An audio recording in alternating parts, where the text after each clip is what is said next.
E aí, tudo bem? Ah, toma, trouxa. Como é que você tá? Faça uma excepcional noite. Deixa eu te falar, você tá precisando escutar o que eu vou dizer hoje muito. Porque toda vez que o vídeo trava, eu perco o arquivo, geralmente depois as pessoas falam, ah, esse foi importante, eu aprendi isso e tal. Então, presta atenção aí que eu acabei de perder quase 15 minutos. Por onde eu tinha começado? Bom, falando sobre autoestima. Tem um vídeo em que eu trato um pouco das diferenças de autoimagem e autoestima, né? Mas o foco de hoje é falar sobre essa linha da psicologia, ou mais especificamente essa linha da autoajuda, que fala sobre se amar, sobre se aceitar, essa coisa toda que tem sido muito comum.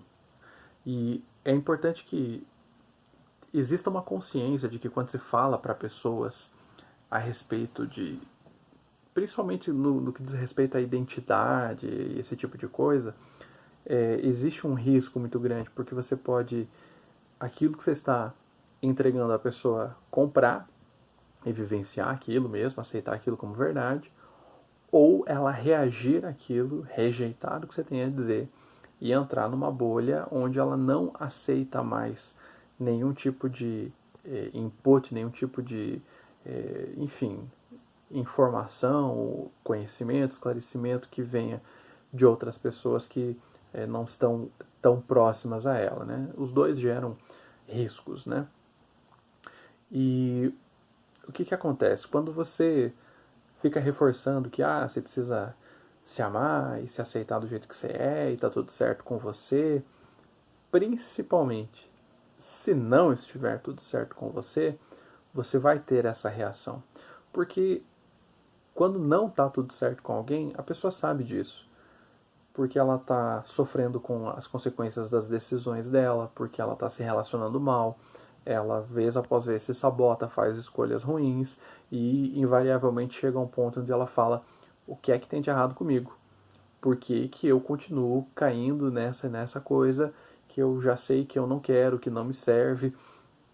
E aí quando uma pessoa que está nesse nível e que tem uma consciência muito clara de que há algo errado, que ela não pode se aceitar da forma que ela está, porque isso está gerando consequências nocivas, esse tipo de conversa de se aceite, se ame, enfim, isso gera uma reação contrária e a pessoa de fato que vai se bloquear para tudo que for instrução a respeito disso.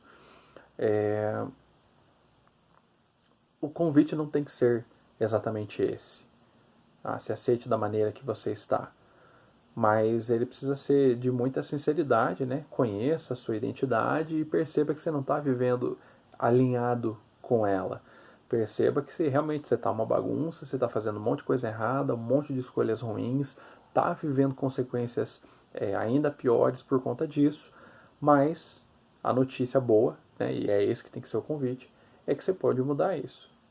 Você pode tomar pequenas ações no começo, porque você não vai ser tão disciplinado assim, e isso vai gerar uma reação em cadeia que vai fazer com que progressivamente você fique melhor, se torne melhor, faça escolhas melhores. Então isso é muito mais convidativo e muito mais esperançoso do que essa mensagem rasa de que você tem que aceitar as coisas da maneira que elas estão. Eu comentei no vídeo de ontem, né, sobre uma técnica, né, e o que eu comentei é que, assim, no começo você começa a observar coisas que você precisa ir corrigindo, né? Você senta na sua cama, começa a pensar: o que ao meu redor tem uma aparência que sugere que precisa de conserto. E você começa pouco a pouco a fazer essas coisas. Chega um momento em que você não tem que necessariamente só ficar apagando incêndio e consertando coisas, mas você começa a compor realmente uma visão sua do mundo. Você começa a se posicionar efetivamente com a pessoa que você quer ser, o legado que você quer deixar, e é nessa esfera que nasce a autoralidade. As pessoas que têm autoralidade são aquelas que você fala: ela pensa dessa maneira, nesse cenário ela diria isso, tem aquelas expressões, tem, enfim, maneira de falar, enfim, basicamente qualquer um que alguém numa festa comece a imitar e você identifica quem é é uma pessoa dotada de autoralidade. Existe algumas linhas de pensamento que chamam de idiosincrasias, no domínio da linguística se chama de idioleto, né? Quando a pessoa tem uma característica tão peculiar de fala que você consegue identificar como algo individual dela mesmo, né? E o começo de tudo, ele tem muito a ver com isso. E é dessa maneira que a gente trabalha com as crianças também. No início, você não está construindo necessariamente algo, você apresenta ou constrói essa moralidade a partir de restrições, uma lista de proibições, coisas que você não deve fazer para que você seja bom. E, né, comentei que as crianças elas têm uma coisa incrível, né, que é uma vitalidade, uma força muito grande, são criaturas muito fascinantes, mas que precisam ser civilizadas, né, precisam ser domesticadas, porque elas vêm assim com aquela fúria da natureza, né? Então começa por aí, começa com as restrições e a partir disso é que vem uma construção, que vem uma lapidação de fato, né? E um dos motivos que faz com que a gente tenha essa reação tão forte quando alguém apresenta uma construção como essa, né? Se ame, se aceite, tá tudo certo com você,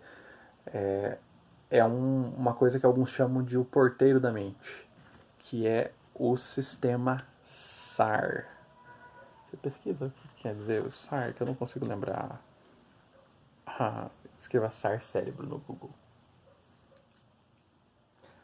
Mas vamos lá. O que é esse sistema? Ele é o que permite que a sua cabeça não exploda, que o seu cérebro não entre em parafuso. Porque você já pensou quantas informações o seu cérebro processa em um dia? Achou? Não. Outro celular ruim. Mas isso vai mudar também, né? Em breve. Sistema de ativação Isso reticular. Aí. Sistema de ativação reticular. Fique à vontade. Obrigado. Fique à vontade de você pesquisar isso depois. Mas o SAR, ele é o porteiro da sua mente. Ele é que vai permitir que a sua cabeça não exploda, porque ele é que vai fazer aquela seleção. Isso aqui vai para o domínio consciente, isso aqui vai para o inconsciente. Você sabe que a maior parte das coisas entram ali no seu subconsciente, né? Tá lá, mas você não está prestando atenção nisso. São poucas coisas que viram uma chavinha nesse sistema e falam, opa, preste atenção e traga isso para o consciente. Uma delas, a mais forte, é quando você escuta o som do seu nome.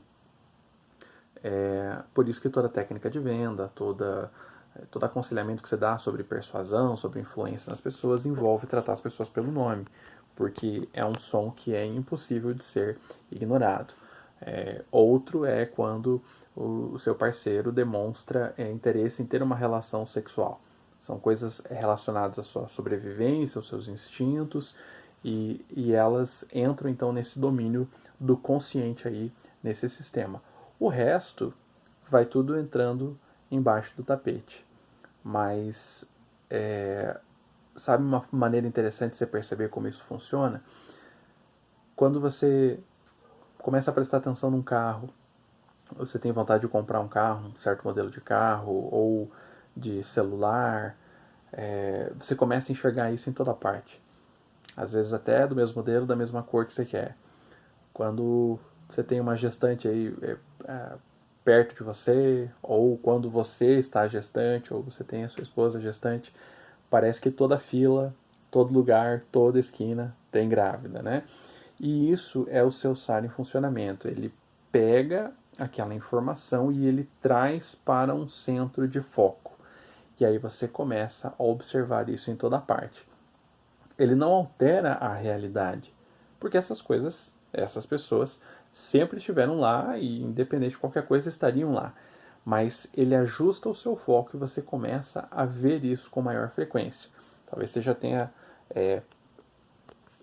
percebido que esse efeito acontece e não sabe de onde vem. É daí. E o SAR ele pode ser treinado, né? E a maneira de você fazer isso é por meio de repetição. Então, quanto mais você repete, quanto mais você ouve aquilo, quanto mais você vê, quanto mais você fala sobre uma determinada situação, mais esse sistema vai entender que aquilo é importante, que aquilo deve entrar no foco. Então, aquelas coisas que nós afirmamos a respeito de nós mesmos repetidamente, elas entram nesse sistema de foco e aí elas vão se alimentando, retroalimentando, porque você faz uma afirmação, aí você coloca aquilo no foco de tanto que você repetiu, aí você percebe que você fez de novo, você alimenta aquela crença e assim por diante. Então, a pessoa que fala que é azarada, a pessoa que fala que é desastrada, a pessoa que fala que eu estrago tudo, eu não consigo nada, sempre dá errado, esse tipo de coisa, se torna uma verdade. E não tem ninguém no mundo capaz de dizer para essa pessoa, não, você está exagerando, ou qualquer coisa do tipo. Porque aquilo vai ser uma verdade incontestável. E realmente porque aquilo entrou no foco e, enfim, cada vez mais haverão situações onde a pessoa está atestando a velocidade daquele fato. Então, certamente que o seu SAR está em pleno funcionamento, senão você já teria surtado completamente, mas ele está desajustado. Então é importante que você perceba quais são as coisas que você trouxe para essa sua zona de foco, porque elas vão revelar opiniões que você tem a respeito de si próprio e elas vão até permitir que você remova certas máscaras e perceba um pouco mais aprofundadamente questões da sua identidade, porque aí você vai ver que são coisas suas de fato e não impressões que você ficou repetindo, coisas que falaram sobre você, você acreditou e ficou perpetuando, ou às vezes até limitações que você impôs a si próprio e ficou repetindo e ficou preso dentro daquilo, né? Então vai permitir que você acesse uma camada mais verdadeira, né? Realmente a foto sem filtros da sua identidade e vai permitir que você questione um pouco como está a sua realidade, porque tem muita coisa que você acha que está acontecendo ao sabor do acaso ou, enfim, por qualquer razão sobrenatural que seja, e na verdade é tudo uma questão do que você está ativando, principalmente por meio de repetição. Então preste atenção nas coisas que você está falando, preste atenção nas coisas que você está ouvindo e assistindo. E ainda mais nas pessoas que você está ouvindo. Porque essas pessoas, se você mantém muito próximas, né, e sempre dá ouvidos a elas, você vai permitir que elas instalem esse senso de foco em você. E aí a sua verdade de quem você é e do direcionamento que você está tomando, ele vai ser completamente condicionado por aqueles que estão influenciando você. E é algo que você não quer ter, porque você já percebeu que o autogoverno é muito mais vantajoso, porque é você caminhando para o seu propósito e transbordando no meio do caminho, colhendo frutos, dividindo coisas aí, compartilhando coisas com as pessoas nesse caminho. Então, repare bem nisso, né? Talvez não esteja de fato tudo certo com você, talvez você não tenha que se aceitar do jeito que você está, mas você tem que ter a compreensão de que tem várias coisas ao seu redor que podem estar desviando você do foco que você deveria estar, mas que você tem a oportunidade de tomar ação, mudar sua rota, começar pequeno, mas promover grandes transformações para você viver a história que você desejou viver, tá? Vão dizer que você merece. Merece se você for em frente e fizer. Tá certo? Tamo junto até depois do fim.